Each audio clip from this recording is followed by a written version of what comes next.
You're listening to Civic Media. You can tune into any of our live shows on any radio station across the state with the Civic Media app. Find us in your phone's app store and listen anytime, anywhere.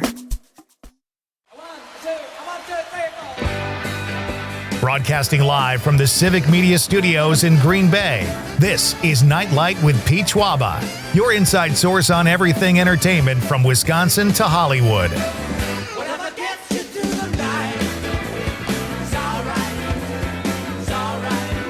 And now, a man barely 6 feet tall, but a mountain of muscle, Pete Schwaba.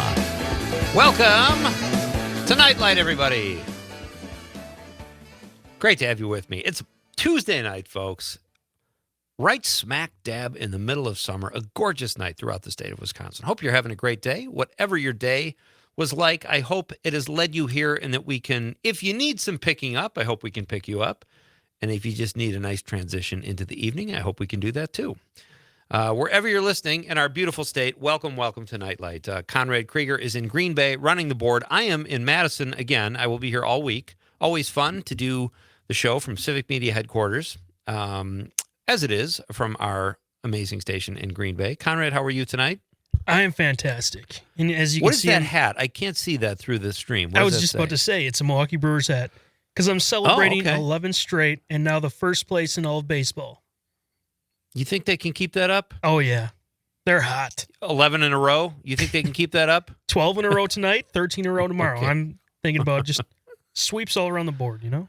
Wow. Well, it's good to aim high. You're certainly doing your part, wearing the hat and cheering your team on. I applaud you for that. Well done.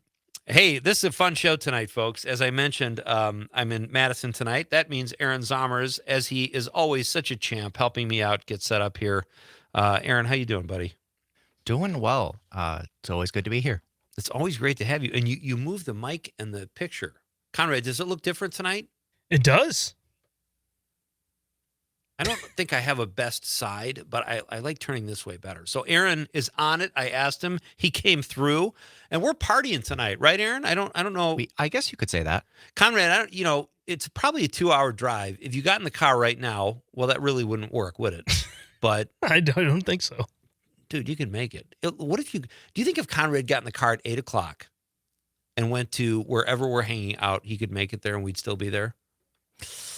I don't know. How Probably deep not. do you think we're going to take this? I don't think we're gonna go super crazy. I mean, Todd's got the Civic Media Conclave tomorrow, so he's gonna be busy all day. He wants to get some good sleep for that. He should not have started drinking an hour ago then. That's all I'm saying. Probably not. Okay. Half kidding. I'm totally kidding. I don't even know. Does Todd even drink? I have no idea. Not like heavily, but yeah. Is it not cool to talk about someone's drinking habits on the air when they're not here? It's probably okay. No. Todd's awesome. It's going to be fun. We'll hang out tonight. I hear there might be a Pat Kreitlow sighting. Is that true? That is what I've been informed. Everybody descending on Madison for the Civic Media Conclave, as you guys call it. That's fantastic. So we'll do that a little later. Thank you again, Aaron, though. You're always awesome about helping out when we're here, getting us set up and all that kind of stuff. We have a great show tonight. We had to do a little, as I call it, a switcheroo. We had two awesome guests from the Lion's Mouth bookstore in Green Bay. Lion's Mouth, right? Am I saying that right? Yes, Conrad? you are. Okay. The Lion's Mouth bookstore. My first question for them was going to be, what does that mean? The Lion's, like roar something? I don't know. We'll have to wait, though, because they had to reschedule. They had a conflict. So my pal, Ben Reiser, is going to join me here tonight to talk about what they have coming up at Cinematheque. And this is kind of cool because tomorrow night, folks, at Cinematheque, if you're in the Madison area, they're showing Mulholland Drive, a David Lynch film. And the editor and one of the producers of the film, Mary Sweeney, is going to be there, I believe, doing a Q&A right over at Vilas Hall at Cinematheque. And we just talked about Mary yesterday with my guest, John Roach, who wrote The Straight Story with Mary that David Lynch directed. So she is a mega talented editor, producer, writer. She will be there tomorrow night. And it's such a great program. It's free. And we'll talk about that with Ben. And Ben is always up on all the movies. I love his takes on what's in the theaters and what he's watching. So we'll do all of that. It'll be really fun at 6:35. And then at 7:20, we'll have a few laughs with our friend, Green Bay comedian Kristen Leidy. She's coming on the show to talk about GB UFO. Conrad, do you know what that means? You're in Green Bay. It's a UFO convention, right? Alien convention? Not really. Oh. It's a little deceptive because, and we'll ask Kristen this, but it's a bookstore and a museum and it's a musical event. But remember last year when we were doing the show, there were people walking by the window dressed like aliens. Yes. And I was a little freaked out. So we'll talk to Kristen about that. She's got a lot to do with that. And she just opened for a great comedian. We're going to talk to her about that too. And you'll find out what comedian she just opened for, a comedy legend. And Kristen is always fun to have on the show and hilariously funny. So 2 great guests tonight coming to you live from Madison. We've got a great question we'll get to in just a minute. I have to tell you, I saw this. Well, first I want to start out. A friend of mine texted me. He's trying to get an apartment. Okay. He's moving. And he's trying to talk the landlord down, and he shared this text with me today. He said, have you given any thought to coming down a little bit in the rent? I'm on a bit of a time crunch. Might have to re-sign with my current place if I don't hear back. And then he followed up again today, just curious if you've heard anything. And the woman overseeing this whole issue says, sorry, not yet. I've been running poop. Interesting. That's her text back. Obviously, it's a typo, but what do you think she was trying to say? Sorry, not yet. I've been running poop. Point? Yeah, but I feel like it should be an excuse for why she hasn't gotten back to him. Yeah, point makes sense, but sorry, not yet. I've been running. Well, no word goes with that. Yeah, the only word I could think of is running point. That's it. Unless she means what she says. I don't know. But that cracked me up. And it got me looking at all those great, there's so many of these on the internet when people are texting back and forth and they get the wrong word, especially when parents do it to their kids. It's so funny. I also saw this on Twitter today, or X, whatever you want to call it. This is, what is this site called, Conrad? You said you follow it. Midwest Against Everyone? Yeah, it's a fantastic X page, Twitter page. Do they post stuff like this every day? Yeah, every day they post some really funny stuff. And I follow them. This is great. Yeah, I found this today. It was a map of the Midwest, and it says states that can be identified, Midwest states that are identified by one word. And I'll let you go first, Conrad. Wisconsin, what word comes to mind if you hadn't seen this list? Well, cheese. Cheese or Packers. I think the Packers almost are more synonymous with Wisconsin. Like, I think people, it's probably a toss-up. I would say people would say farms as well, or like cows. Dairy. Yeah. That's fair. Wisconsin could have gone, I believe, like 3 different ways, but some of these other states are hilarious. The states with really big cities like Illinois and Michigan are just known for, Chicago. That's what you think of when you think of Illinois. You're not, Decatur. Isn't Decatur there? Or Detroit, Grand Rapids, whatever.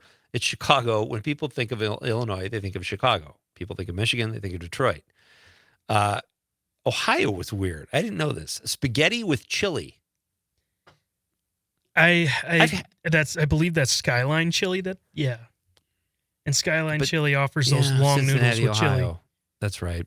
They had a place called Chili John's in Green Bay years ago that also served chili that way. And is that what you think? Like, I know Skyline chili is there, but in all of Ohio, I don't get that. That's kind of a novelty, not something that should identify a state. Honestly, I would have thought like LeBron would have been the number one. Or a Buckeye or Cleveland's river catching fire, something. Indiana is race cars. That makes sense. It does. Iowa is Caitlin Clark. Okay, that's good. Nice. Kind of new. Minnesota, cold. Well, that's a good one. I would have said lakes probably. Yeah, lakes. Beautiful state. South Dakota, Mount Rushmore, spot on. And then what's below? Is that Nebraska? What's below? I don't even know what's below South Dakota. Yeah. That's Nebraska. Yep. It has to be Nebraska. Corn. And then what's below Nebraska? Isn't that Oklahoma? Yeah. No, it's not Oklahoma. It's Missouri? No. Yeah. This is terrible. We're Whatever bad is below Nebraska on this map it just says nothing. And Missouri underneath Iowa says nothing. And North Dakota, and I agree with this one, nothing. I've done stand-up in North Dakota years ago. I used to go up there once or twice a year. Lovely people, really a fun place, but man, it is like driving through the wasteland in Mad Max, but it's cold.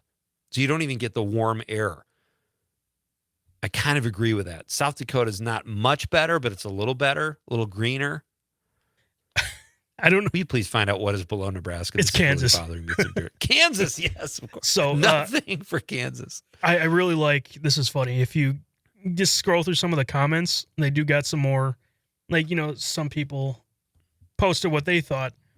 And for, for Kansas, they put barbecue, and Missouri, arch. Okay. But there's a couple things in Missouri. That surprised me that was a nothing state. Still, North Dakota, this guy put, I still got nothing. So there you go. At least we got off easy. Cheese is pretty good. Yeah, I'd say so. Dairy, okay. We're contributing to the overall greater good with our food. But I'm surprised Packers, too, because they're kind of a worldwide brand, But either way, that's a fun list. I'm going to have to follow them. That's great. All right, I think we got to, do we have time to get to the question of the night? Or we spend too much time on the nothing states? Nope, all right, here's our question of the night, folks. Let's talk about the question. Okay, question. Question. Question. Pregunta. Question. Question. Hey, I have a question. Questions? This question. Domanda. Question. Questions. What poster was on your bedroom wall when you were growing up? What poster was on your bedroom wall when you were growing up? 855-752-4842, 855-75-CIVIC. Let us know. We all had them. You can also text us on the app. If you don't have the Civic Media app, I highly recommend you getting it. You could take all your Civic Media hosts with you wherever you go. And if you're watching on the stream, you can leave a stream comment if you're watching on X, Facebook, or YouTube. And give us a like or a follow if you're there, folks. Always nice to be appreciated, and we certainly appreciate you listening. So what poster was on your bedroom wall when you were growing up? I have two. And this is kind of weird because when I was I think I still lived in Chicago, I had a Farrah Fawcett poster. And it was like a groundbreaking, edgy poster at the time. And all the older kids in the neighborhood had one. So I asked my parents if they could have one, if I could have one. And I don't think they were real crazy about it. I hadn't even been through puberty yet. And I'm asking for a Farrah Fawcett poster. And she was in this gorgeous red swimming suit, beautiful smile. When I got older, I had a Walter Payton poster. And I had a Daisy Duke. I had the actual Daisy Duke, Catherine Bach, on my wall. So there you go. What about you, Con? So when I was growing up, I had a kind of like a sports room, and I had a Prince Fielder Fathead on one wall. So I had like a baseball wall. The other wall was basketball. I had a bunch of Kevin Durant stuff, and then the other wall was Packers. Weren't really into the girls back then, huh? Just a bunch of sports. Honestly, I still have a lot of sports posters. So. Do you really? Yeah. Wow. Do you have them framed at least now? I do have some framed Sports Illustrated ones that I've kept. Okay. That's acceptable. All right, let us know, folks. What poster was on your bedroom wall when you were growing up? Ben Reiser coming up at 6:35. Kristen Leidy at 7:20. Great to have you with me. I'm reading your texts next, folks. It's Pete Schwaba and Nite Lite on the Civic Media Radio Network. But I can see it makes no sense at all. Is it cool to go to sleep on the floor? You don't think that I can take anymore. You're listening to Civic Media. Stay up to date on the latest news and information for your local community and Wisconsin by signing up for our free email newsletter. Visit civicmedia.us/email to get started.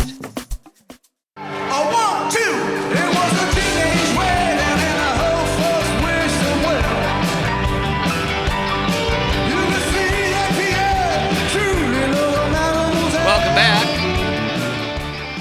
You've got Nite Lite with Pete Schwaba on the Civic Media Radio Network. I am Pete Schwaba, broadcasting live from Madison tonight. Great to have you with me. Hope you're having a great day and an even better night.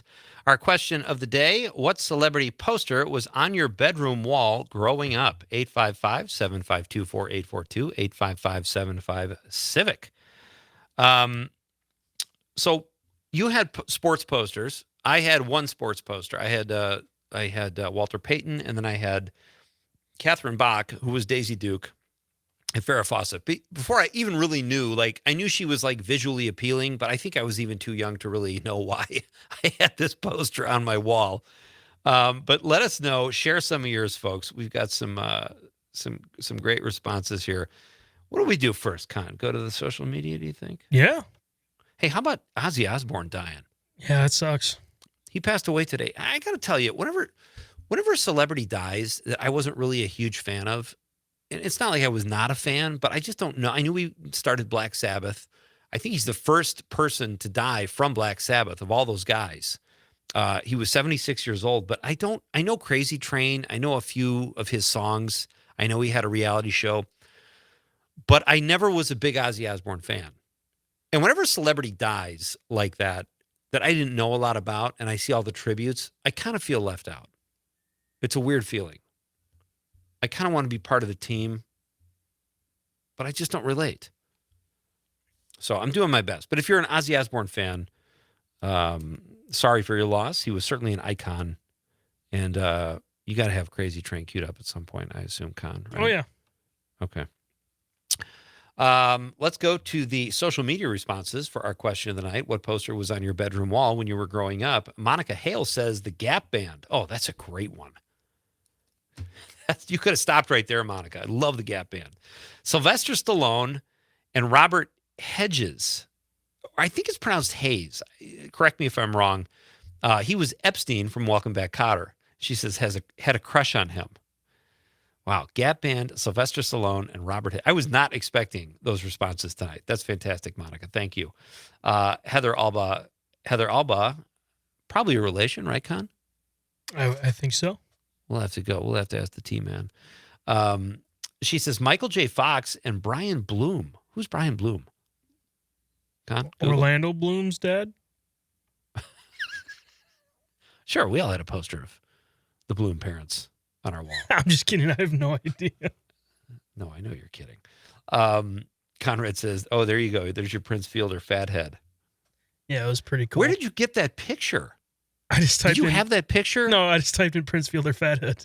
Oh, that was from your actual bedroom. There's not many of them, so Hey, you're a huge sports fan. For all I know, you kept that. You got a catalog of all the pictures of your bedroom walls. I really wish I could have kept it, but once it's stuck on the wall for a lot of years, and then it came with the house. They took it off when. Wonderfully, Wisconsin, our buddy Paul Vandenplas says Conrad Krieger had the same one in my man cave. Okay, is Paul that much older than you? I don't know, but everyone loves Prince Fielder. He's too young to have a man cave. Yeah. Daniel Wheeler, Dan Haggerty, a.k.a. Grizzly Adams. That's an interesting poster to have on your wall. Wow, I'm the only one that has the pinup girls, I think. Oh, Rob Smitka, my old buddy from DePaul University. Christy Brinkley, 1983. Now you're talking my language. That's Rob Bobby Utah Smitka. I don't know. He added the nicknames between college and now. I don't understand that, but I'm going to go with it. Rob's a great guy. Thank you, buddy. Luke Mathers, Fallout Boy all the way. Now, do you think Luke means when Milhouse got the part of Fallout Boy on The Simpsons as Radioactive Man's sidekick? For sure, definitely that. Yeah, I hope so. Either way, Luke, you can't go wrong. Thank you, buddy. Mike Desitel on the social media says it was all Joe Namath until Farrah Fawcett came out with her swimsuit poster. Yeah, that was kind of a game changer. I'm with you there, Mike. See, Mike was a lot older than me, and I think he had that poster. I didn't even understand why I had it up, but I had one because I wanted to be cool. Robert Bro, Bob Bro, Mike Desitel, my brother John, had this one in our room along with other stuff that our black light would glow. That's a total 70s bedroom. And then Rob responds, Robert, I still have mine. Lisa M. Hale says, Sean Cassidy. That's a big one. The girls loved Sean Cassidy. Conrad, do you think you could find a Sean Cassidy for some of our listeners, a Sean Cassidy song? Oh, yeah, I'll try to find it. I'm gonna message you one. I think we can get Okay. one on before the end of the show. There's some great ones. So that's our question of the night, folks. What poster was on your bedroom wall when you were growing up? On the stream, Dave says Larry Zonka. Wow, a lot of sports posters. Maybe I should have been more into sports. I could have been a great athlete if I tried just a little bit harder. Our buddy Aaron Zommers says, my question of the night answer, I didn't really have celebrity posters up, but I did have these wall clings from Toy Story everywhere. I suppose in a way I had Tom Hanks and Tim Allen. That's a great one, Aaron. Thank you. Rob from Green Bay says, Alyssa Milano in a hockey jersey. Wow. There you go, Conrad. You're combining the best of both worlds. A gorgeous person in a sports jersey. That's something you probably could have rolled with. You know, I could have done Kate Upton with Justin Verlander. Yes, you could have. But you have to be careful because they made some not so Yes, yeah. not so family friendly. They got hacked, right? Yeah, That had to have happened. She's not the type that would just put that out, right? No, it definitely got hacked. I think they got hacked. Nobody puts that out. Like, hey, everybody, look at me and my crazy orgasm face. Anna from Madison says, hi, Pete, Conrad, and Aaron. The poster that was in my bedroom was the Beatles. Well, that's a good one, too. You can't go wrong with the Beatles. Let's see if we can get one more here. Everett from Sun Prairie says, Led Zeppelin, Houses of the Holy Album cover blacklight poster, mid-90s, still up in my basement. Oh, man. The couch potatoes are bringing it tonight. Yes, Conrad. they are. Some great text. Keep them coming, folks. We'll read them throughout the course of the show. When we come back after the news, Ben Reiser will be here to tell us about a really cool screening tomorrow night at UW Cinematheque here in Madison. And we're going to talk movies, summer movies. It doesn't get any better than that. This is Pete Schwaba and Nite Lite on the Civic Media Radio Network. I'm going off the rails on a crazy train.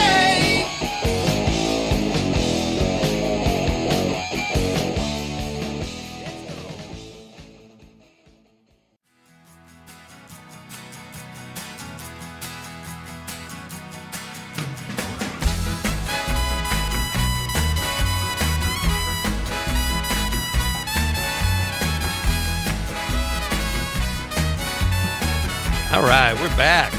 This is Nite Lite with Pete Schwaba. I am Pete Schwaba, Conrad Krieger working the board back in Green Bay. I'm in Madison. I just wrote an intro. I was over at PBS today introducing independent lens movies. And there's a movie called Porcelain War coming out that'll air over the next couple of months. The director was in L.A., and one of the directors was in L.A., they had co-directors, and the other director was in Ukraine. He was a special forces soldier, and he stayed in Ukraine during the Russian occupation and painted porcelain figures because he thought art was more important even than picking up a gun in a time of war. They directed this film 6,000 miles apart and met for the first time at Sundance, where they won the Grand Jury Prize. And it was Oscar nominated. I mean, what a cool story. I'm talking to you. I haven't even introduced you yet, Ben. That's all right. I'm not even on camera. I'm like, where are you, Ben? I'm the hidden on camera. So what do we do, Conrad? How do we get Ben on camera here? I'm supposed to move. Yeah, probably. scooch a little bit. There we go. That's Ben Reiser, folks, if you're watching on the stream. The extremely photogenic Ben Reiser. Yeah, you're photogenic, buddy. Oh, jeez, look at that. I mean, I have no slack on the mic. All kinds of heck breaking loose here. There we go. Is that better? Well, yeah. It's all right. You can see half me. I'm going to be like, is that better? Conrad's not looking. Conrad, he's not even. He's not listening. He's not. He watching. left the building. He's got a sports program to deal with. Conrad's at Hagermeister Park right now. Not going to. He's hanging posters on his wall. All right, that's a little better, Ben. I'm glad we could see you. Sort of. I'll wave from time to time. Yeah, that's the voice of Ben Reiser, folks. He's the programmer at UW Cinematheque here in Madison. A fantastic program. And I'm saying that even though I was going to go tomorrow night, but it sounds like I'm going to get shut out because you guys it's such a popular. The program is amazing, but tomorrow night you have a great guest. And what's happening if people do want to get there early enough and tailgate or something? I would say get there 6 p.m. to 4070 Vilas Hall. If you want to get in, we're showing David Lynch's Mulholland Drive, which there was recently a New York Times list of the best 100 films of the 21st century. So that's 2000 and newer. Right. Is that right? Yeah. Is that right, Conrad? The early 90s. In Green Bay? He's got the Google. And Mulholland Drive was number 2 on that list of top 100 films of this century. This century meaning 2000 to 2025. second best film. Second best film out of those 25 years. How do you feel about that? Why wasn't it number 1? And what is number 1? I don't even know. I didn't, but I've heard Jim Healy repeat this in the last couple of intros that I've seen him do. So you call me the programmer of UW Cinematheque. One of the programmers. Every time I'm on the air here, I say things that I leave and I'm like, oh my God, I'm going to get fired tomorrow. I am a programmer. Jim Healy is really the main programmer for Cinematheque. I'm like, a glorified assistant. I get a couple of picks a semester, and mostly I'm there to just sort of do my sort of stand-up shtick every once in a while, before a movie. But I just sort of bask in Jim Healy's shadow. Well, I wish I had known that before I invited you on the show, Ben. Well, you invited Jim too, but he, of course, is too busy for this nonsense. He's got too much going on. Yeah. All right, so while we're on the subject of that, and I love David Lynch. Yeah. Second best movie. And I have to say, his stuff is beautiful. Mm-hmm. I didn't know what the heck was going on. And like you, I've read about it afterwards. I don't know. And I don't want to insult anybody, but how can that be the second best movie when so many people left shaking their heads? What's the deal there? Maybe that's the point of art, is to make people shake their heads.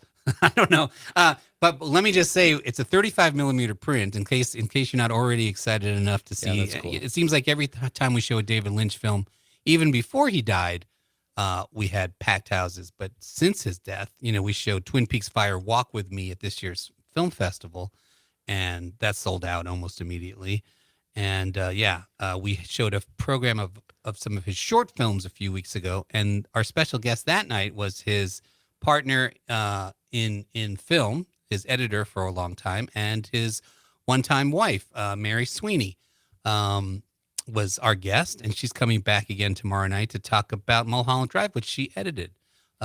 So the question is, what happens in the last 30 minutes of the film? You could really say, what happens in any minute of any David Lynch film? What are these movies about? And as Mary said a couple weeks ago, David made films, and the point of these films was for the audience to supply its own interpretation, for it to mean whatever it means to the audience. And so anytime anybody would ever come up to David Lynch and say, here's what I think Mulholland Drive is about, tell me if I'm right, whatever they would say, Lynch would be, yep, that's it.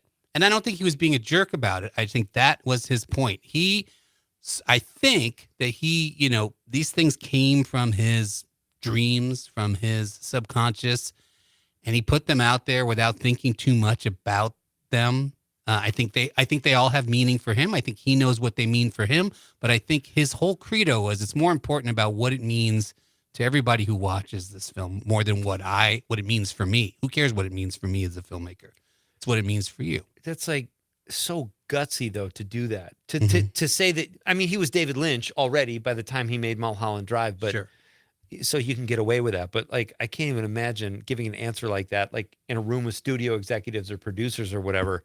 And I remember the first film of his I saw was Blue Velvet. I was probably 17. I don't even know if I was supposed to be watching it. No, it was weird, but I followed it. You know what I mean? Did you? Yeah. Yeah, but what's it about, really? What's really going on in Blue Velvet? I mean, I haven't seen it in about 30 years, but you got Frank Booth, right? Whimsical guy. Yeah. I mean, there's abuse and people working through stuff, and I'd have to go back and watch it again. But my point is, like, as a late teen, I was like, this is really out there, and some of it's twisted, but I am following it. Right. Whereas Mulholland Drive, I was completely lost. But if you'd seen Mulholland Drive when you were 17, you might have had a clear idea. I think when we're younger, you don't think we're dumber?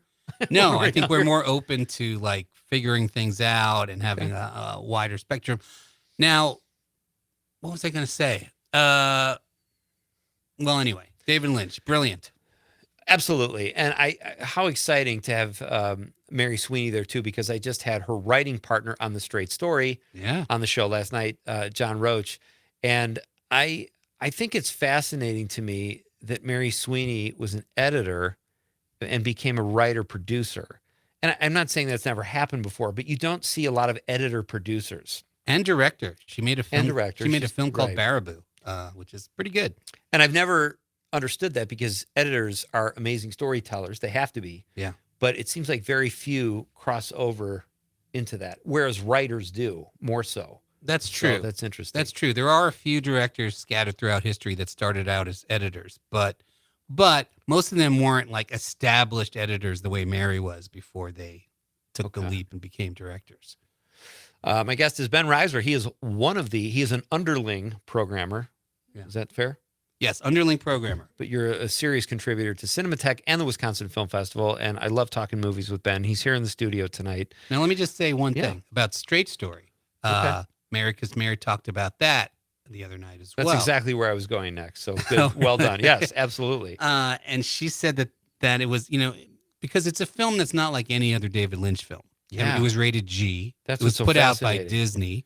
And yet, she said time and again that it seemed like for David, it was maybe his most personal film and the film that touched him that he had made the most deeply.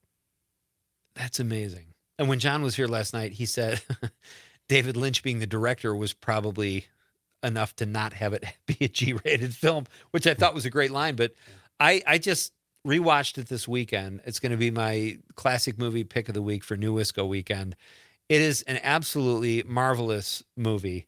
And, it breathes. It takes its time. There is nothing not to like about that movie, including Richard Farnsworth. He's the best. Who just gives an incredible performance. So you guys showed that at... Showed it a couple years ago, maybe last summer or the summer before, again with Mary Sweeney in attendance. It was a beautiful screening. Yeah, Farnsworth is amazing. He didn't make that many films. He was a stuntman through most of his career. So I guess he made a lot of films, but not that you would know, who he was, which guy riding a horse he was. Yeah. But he made some wonderful films in the last couple of decades of his life. I would seek them all out. The Gray Fox. It's a terrific sort of almost a Western. Where he plays like a bandit who's like on the run in, I think, the Pacific Northwest or maybe in Canada. It's a Canadian film, but terrific film.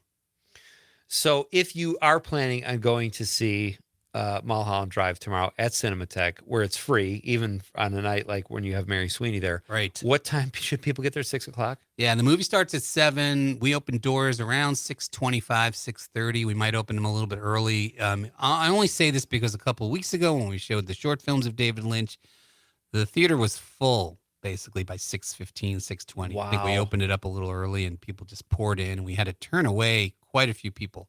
Quite a few people. What's the biggest event you've ever had there in terms of people showing up? I would say, I have seen us turn away 20, 30 people in the past. This other night, it seemed like we turned away 50, 75, maybe 100 people. We showed one of these Werner Herzog documentaries, Cave of Forgotten Dreams in 3D. I remember that one being one where we had to turn a lot of people away. And there's sometimes I wish we could show films more than once, but we have a pretty tight schedule over at 4070 Viles Hall. There's classes during the day and there's other things happening other nights of the week. So we really don't have the bandwidth to be able to show films more than once. I was just trying to remember when you said Werner. He was in a movie I just saw where he was the bad. What was it? Yeah, it was a Jack Reacher movie. Yeah, it was a Jack Reacher movie. Yeah. He's so good. That's ridiculous. He's like the only good part of that Jack Reacher movie. Yeah. I liked both. It's weird. I like the second one. Really? Which people don't like. Is that the one where it starts where he's at Never the counter go back. and he says the phone is going to ring? Yeah. I liked them both, and I like the show with Alan. Like they're so different, but I like them all. I just think the stories are just compelling. Yeah, I read all the books. The books are great. Did you? Yeah. Oh God, I wish I could read a book. But that guy, I know. I can't anymore either. Again, when I was 17, I read a lot of books. Yeah, okay. I was a big reader. By the way, Sylvester Stallone, the Rocky poster was my bedroom poster. Oh, I was going to ask you that. You had Rocky. That was a great poster. I'm an old guy. Yeah. Is it the one where he's like this in the tank top and he's holding the chin-up bar? No, it's more like a close-up of his face, like beaten. He's got the black eye, and I think it's like a black and white almost. That's a great poster. What else do you have coming up at Cinematheque this summer, Ben? And we had the greatest screening last week. We're showing 2 martial arts films, 2 kung fu movies, for lack of a better term. Wow. And last week we showed one called The Mystery of Chess Boxing, which apparently is a big part of the Wu-Tang Clan's lore, that hip-hop group. They wrote songs about that movie. One of the people in the group is named himself Ghostface Killer, which is the name of the villain in this Mystery of Chess boxing movie that we showed. But apparently there's only one 35 millimeter print in existence of this movie at this point. And RZA, another guy from the Wu-Tang Clan, who actually scored Kill Bill for Quentin Tarantino. Are we hearing? Are you kicking me off? We're getting close. Okay. You don't have to leave. Hey, no, I know. But anyway, we showed this film. It was so great. We had the best time. It was a packed house. People were laughing and cheering from this first frame to the last. It's one of those rare screenings that I'm like, this is like a once in a lifetime opportunity to be with this group of people enjoying the same. We're all on the same wavelength here. We couldn't be loving this movie anymore. It reminded me why it's fun to go to the movies sometimes. It's a great program. If you haven't checked out UW Cinematheque, might be too crowded tomorrow, but definitely do it in the future. Put it on your agenda, folks. We'll be back after this very short break with more with Ben Reiser. We're going to talk about, did you see Superman? Oh, yeah. All right, we'll talk about Superman next. This is Pete Schwaba and Nite Lite on the Civic Media Radio Network.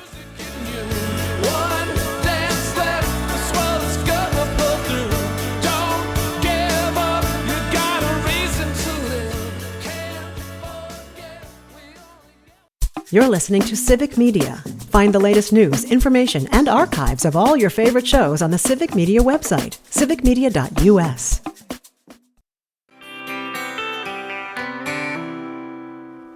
There's a problem, feathers, iron, bargain, buildings, weights, and pulleys, feathers hit the ground before. Welcome back. This is Nite Lite with Pete Schwaba. I am looking at my IMDb picture, Ben. How do you like that? I got a mustache. That's COVID. I've never had a mustache, just a mustache, without the goatee or a beard. You could have gotten a role in like a B movie. Who's the actor that's John like Hitman? Not Oates. What's his name? He's John like Oates from Hall & Oates. He's Well, got I a kinda look like stash. him, He's too. got a stash. No, who's the guy? He's in a lot of he plays he's always the guy with the cigarettes rolled up in his sleeve in a movie. John. Oh wait, the guy it. from Deadwood and a million other things. Joe knows this guy. Eastbound and Down. He's the brother-in-law or the brother. I'll find this out. Conrad, Google John. See what you come up with. John Hawkes. Hawks. Yeah, That's it. that's John Love Hawkes. that guy. Yeah, I'm rattling off his biggest roles, and you're like, huh? Doesn't ring a bell, Ben.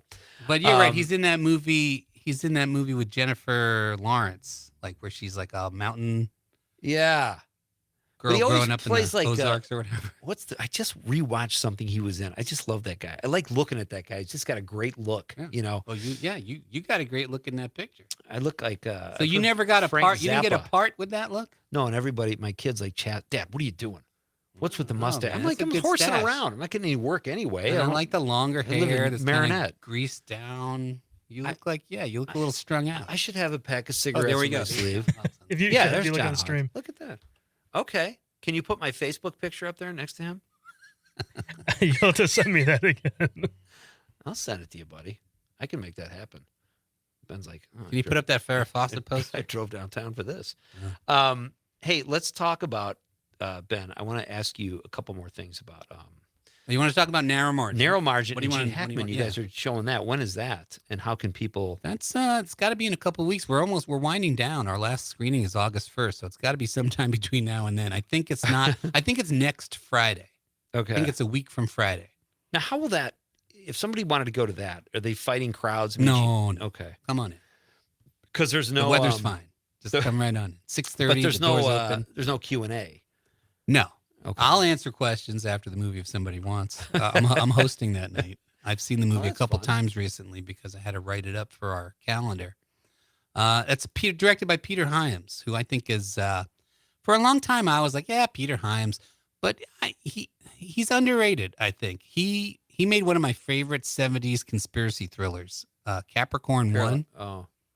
You know what that is? Capricorn Where 1. the astronauts are supposed to go to Mars, but there's something wrong, and they pretend to go to Mars, but they don't want anyone to know that they didn't really go to Mars, so they plan on killing all the astronauts and saying that there was a crash in space.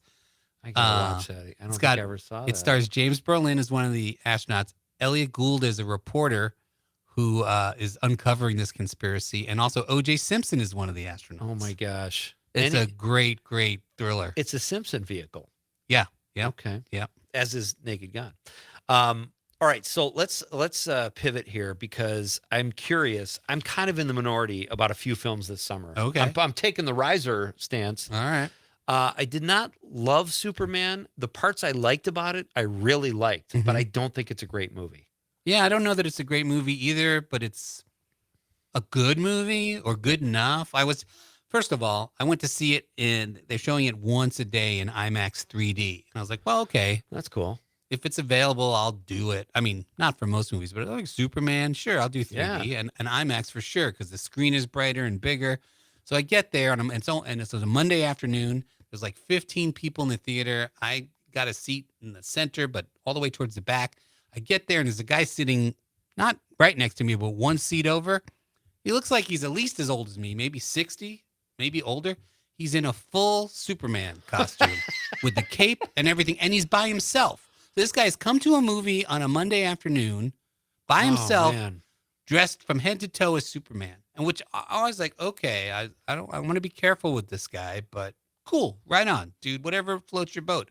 What killed me, though, was 2 times during the movie. And by the way, if you're listening, guy, this guy reaches into his Superman cape and pulls out a cell phone and starts texting. I'm like, dude, Superman can't text during a Superman movie. What are you doing? But I didn't say anything at the time. I was like, God knows what else he has. Well, he's probably a virgin. So you don't want to mix it up. No. Like No, I didn't want to mix it up, but I really was kind of taken aback. That's really strange. Yeah. To go by yourself, I get where you'd make it an event. And hey, let's all dress up and have fun and be silly. Right. But that's really strange. Yeah. I sat next to, remember Basic Instinct? The Sharon Stone scene? Yeah. Somebody didn't have their panties on. Well, I don't know what this guy was doing, but I was working somewhere doing stand-up in the middle of the day. I'm at a matinee. Conrad's telling us he's going to cut because I said the word panties. And no, we can say panties. Oh, okay. Can we say underpants, Conrad? You could say whatever undergarments, He's like a regular FCC. Edible panties, whatever you want. But when Wow, Sharon Stone, when that scene where she opens her legs or whatever, and we think we see I don't think anybody really knew exactly or could tell, but maybe they could. I don't know. But this guy goes. Well, you could. You had that Farrah Fawcett poster on the wall. Conrad thought it was a baseball or something. But this guy's sitting a few seats away goes, oh, yeah. Kind of under his breath. It was beyond creepy. It would have been better if he said, yeah. At least don't hide your jubilance, All right. So you've seen basically, you said most of the big films. I love the dog in Superman. That was enough for me. All right, let's pick it. I don't feel like we did Superman justice. So we'll pick up there. We'll talk F1. We'll talk Jurassic World. And if you guys have seen any of these films, you're welcome to weigh in and share your opinions on what are supposed to be summer blockbusters and are pretty good, for the most part, very entertaining films. Ben Reiser's here. We're going to do intermission, and we will come back for Act 2. This is Nite Lite with Pete Schwaba on the Civic Media. Hold on, Conrad. Hold that music. Our question of the night: what poster was on your bedroom wall when you were growing up? Get in on the fun. It's Pete Schwaba and Nite Lite, Civic Media Radio Network. You're just too good to be true. Can't take my eyes off you.